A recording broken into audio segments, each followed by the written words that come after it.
Welcome back, boys and girls. For my 4th and 5th graders, we are going to be creating a new project where you actually are going to create a upcycled art where you're creating a sketchbook using some recycled materials. And so you can see here that I've created a art book, a sketchbook, and this is what you guys are going to create.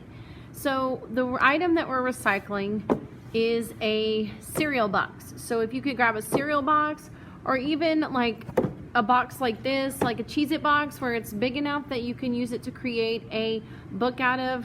You don't want a really tiny box, so just make sure you get one that's big enough. So the first thing I need to do is to open my box so that I can use it, because I'm not going to be using this outside part, I'm going to be using the inside. So on the side of all your boxes is an area right here where there's a seam, and you're going to open that. You don't need to cut it, but we're just going to pull that open. Don't rip it and everything, but I'm just going to open this.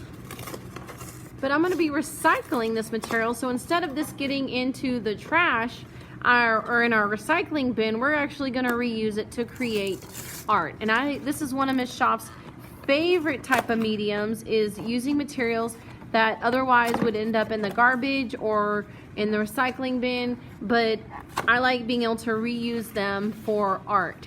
So now you can see here, boys and girls, that I've got this nice big piece of material that I can work with, and it's completely blank.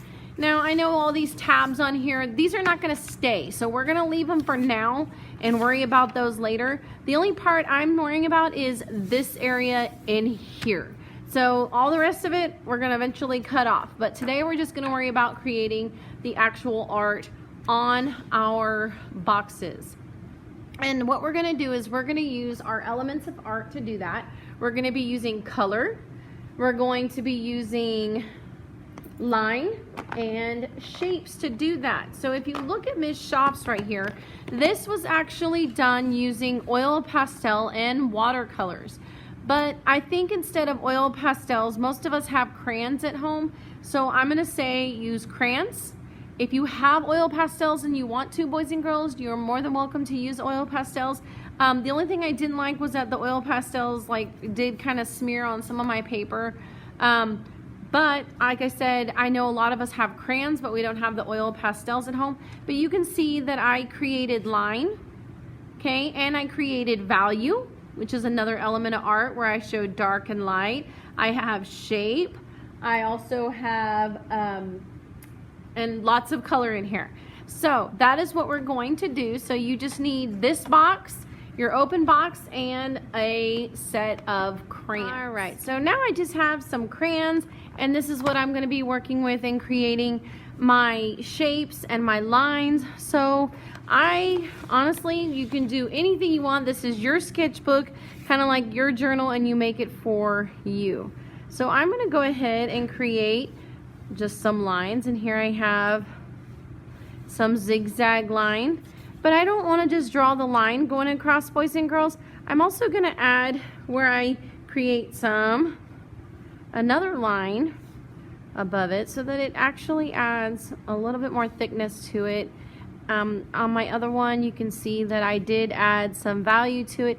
You can add value. Like I said, I'm not going to be grading on whether or not what you put on your journal. It's if you did the actual journal.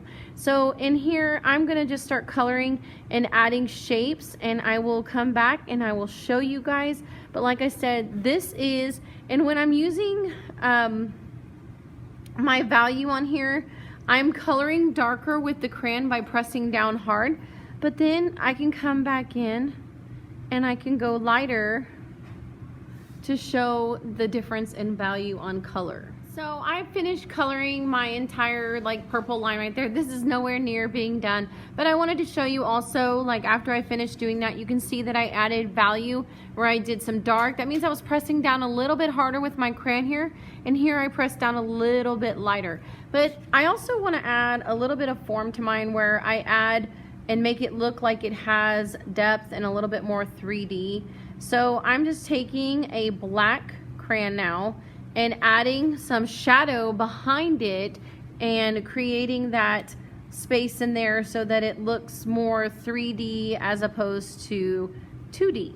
So you can do that on yours, boys and girls. I'm just showing you some different techniques that I'm going to use on mine. Again, all you're using right now is a cereal box and some of your elements of art to design this so it's your sketchbook and that you can keep your drawings in, because a lot of times artists use these sketchbooks to actually start their bigger drawings and their bigger art projects.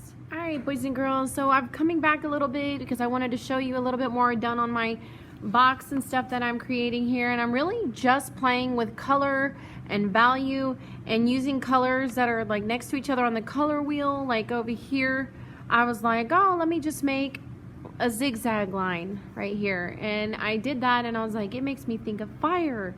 So then when I did that, I decided, okay, well, let me play with color. So I actually used like the colors, analogous colors that are all right next to each other on the color wheel. We'll take that one out. So I had yellow, orange. Sorry, yellow, orange is right.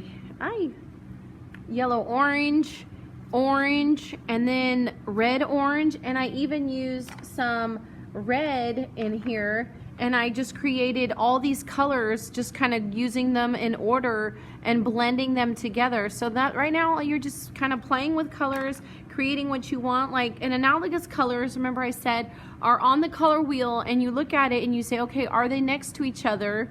Then they are analogous colors, and then I can work with those. So like here is yellow, green, then I have green, which would be next to it, and then blue, green, because it's those intermediate colors right here, and then my secondary color. And so I'm just gonna play with these and, you know, create something over here. Since this is my journal and my book, I'm gonna create it with a on it, but then I'm going to color it using just different colors, like I said, that are mixing together and creating these different values of color. And this is just like you said, your journal and your opportunity to play with those colors, boys and girls, and really develop some neat effects with the colors. So be creative with it, and I'm gonna keep working. You keep working on yours and send me a picture of your box. We are not gonna put it together this week. That'll be next week. Right now is just really getting your designs and what you want on your box. If you wanna make more than one, and you have more than one box of empty cereal at home, then go for it. Something else, boys and girls, I was thinking about as I was coloring in this letter is when I'm coloring and I'm trying to blend colors, I don't want to make a line and go across and color that piece in and then color this piece in green, because then you're really just making pieces or sections of the color.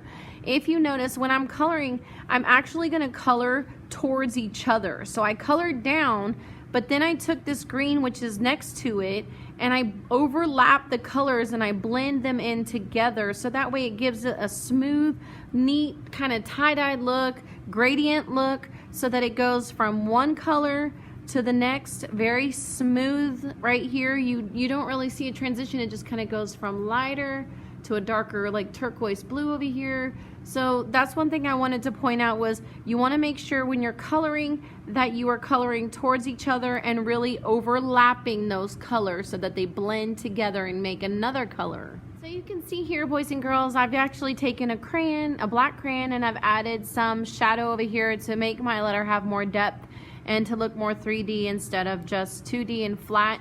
So I've finished this part of it and I've personalized it so that it has like my initials on it, but I'm not done because I have the whole rest of my book to decorate. So you have a whole week to decorate this and get it done, but be ready for next week. So then we are going to start talking about binding our book and creating the actual book. Right now, we're just getting the decorating done. Bye, boys and girls.